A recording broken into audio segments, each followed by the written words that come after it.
Julian Slowick. In the movie The Menu, Julian Slowick isn't just a chef, he's a man on a mission. His fancy island restaurant is way more than just good, it's about revenge. Every guest is there for a reason, not because they're food lovers, but because they've done something wrong, and Julian is ready to make them pay. At first, he seems calm and collected. His kitchen runs like clockwork, and his team treats him like a genius. But behind his stern face is a man who's lost his love for cooking. Years of serving rich, selfish people have drained him. Now his art has become a job, and now he's turning that job into a message. Each course he serves reveals something dark. A greedy tech bro, a harsh food critic, a fake movie star, none of them are innocent. Julian's not angry in a loud way. He's quiet, focused, and completely sure he's doing the right thing. And maybe, just maybe, the audience starts to agree. But there's one person who doesn't fit in. Margot.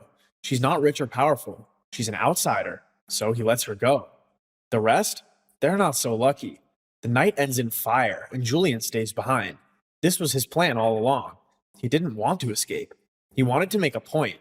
In the end, Julian Slowick isn't running from justice. He is justice. His final act is about taking back control, one dramatic dish at a time. Shepard Lambrick. The host from Would You Rather is played by Jeffrey Combs, and this guy is next level creepy. At first, Shepard comes across like some quirky, overpolite rich dude who's just throwing a strange dinner party. But it doesn't take long to realize that he's the brain behind one of the most twisted social experiments ever put to screen. The idea? A deadly game of Would You Rather where each choice is more disturbing than the last, and no one leaves unless they win, or die trying. Shepard isn't your average villain shouting threats. He's calm, cheerful, and speaks like he's offering you a glass of wine instead of forcing you to electrocute a fellow guest. That's what makes him terrifying. To him, it's a game. To the players, it's life or death. He loves control. You can see it in the way he explains the rules, taunts the contestants, and watches with genuine curiosity as they squirm, break down, and betray one another. In the end, Shepard isn't just a horror movie villain. He's a commentary on power, wealth, and how far people might go when they think they're untouchable. The scariest part? There are probably real people out there with just enough money, ego, and detachment to actually be a Shepard Lambrick. Jared Vanette and the crew.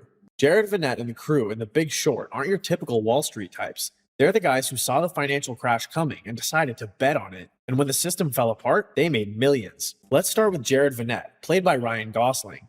He's smooth, loud, and totally in love with the drama. Based on real-life banker Greg Lippman, Jared acts as the narrator, explaining the madness of the housing market with flair. He knows the game is rigged, so instead of warning anyone, he flips the table and bets against the market. He's all charm and confidence, selling disaster like it's a luxury product. Then there's Mark Baum, the guy who actually cares. Mark's furious about the lies and fraud everywhere, but even as he rants and rages, he still profits from the mess. He's the conscience of the group, angry, intense, and torn up inside. Michael Burry is the odd genius.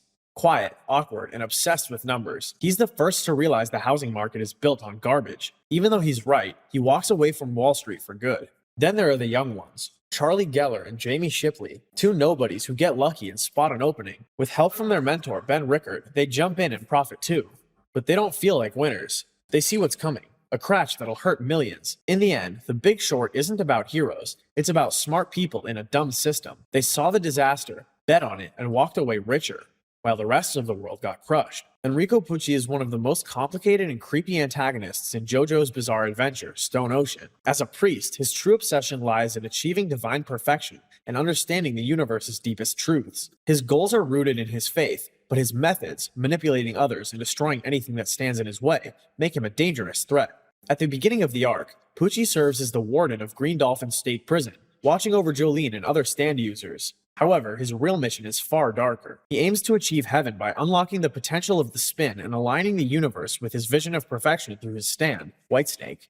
After gaining the necessary knowledge, his stand transforms into Sea Moon and eventually Made in Heaven, each form boosting his powers. Made in Heaven allows Puchi to accelerate time, speeding it up exponentially, leading to the creation of a new universe that fits his divine image. This terrifying ability shatters reality itself and sets off an apocalyptic chain of events that reshapes the fate of everyone involved. In the end, Pucci succeeds in creating his new universe, but at a steep cost. A Clockwork Orange. In this book by Anthony Burgess, the antagonist isn't just a villain you can point to with a finger, it's the fight between the chaos of free will and the cold mechanical control of authority. At the center of A Clockwork Orange is Alex DeLarge, a charming yet sadistic young man who revels in violence and chaos. Leading a gang through a world of anarchy, Alex thrives on ultra-violence, finding pleasure in terrorizing the weak, smashing windows, and indulging in pure chaos. But the true villain of the story isn't Alex, it's the system itself. After his reign of terror ends and he's captured, the state decides to reform him using a controversial method known as Ludovico's technique. Instead of teaching him morality or helping him grow, this method rewires his brain, making him incapable of choice. He's no longer violent, but he's also no longer human. Here's the twist.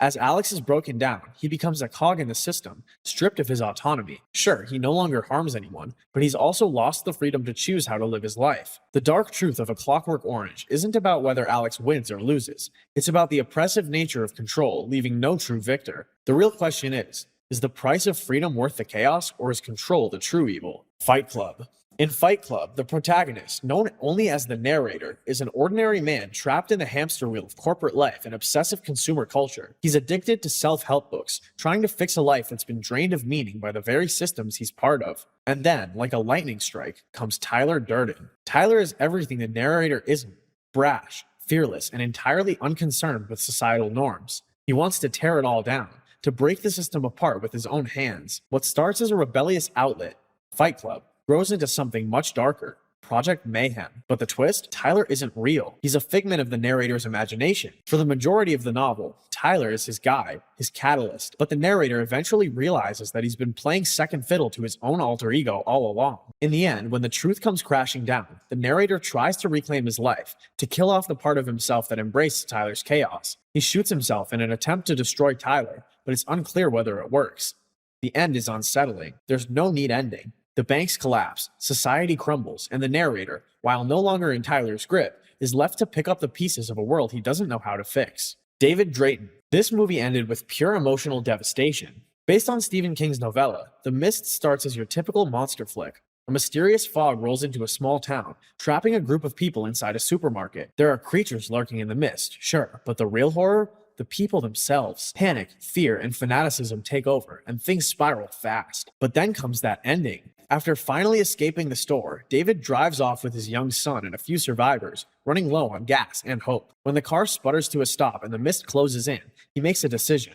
Heartbreaking, horrifying, and meant to spare them from a worse fate. He uses his gun to save them all but himself. Just as he steps out, ready to face the monsters, the mist clears. Help arrives. He was seconds too late. It's one of the most gut-punching endings in horror history. There's no redemption, no relief, just soul-crushing irony.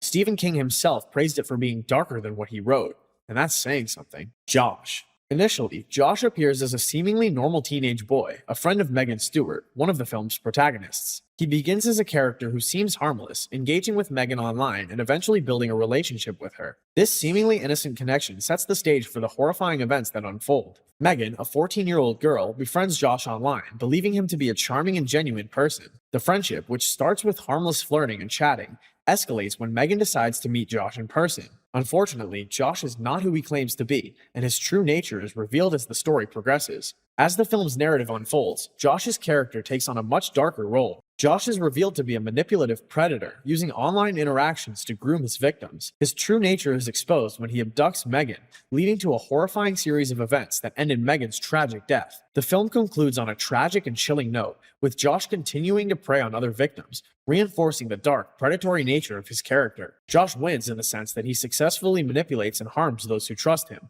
making him a truly disturbing figure within the story's framework.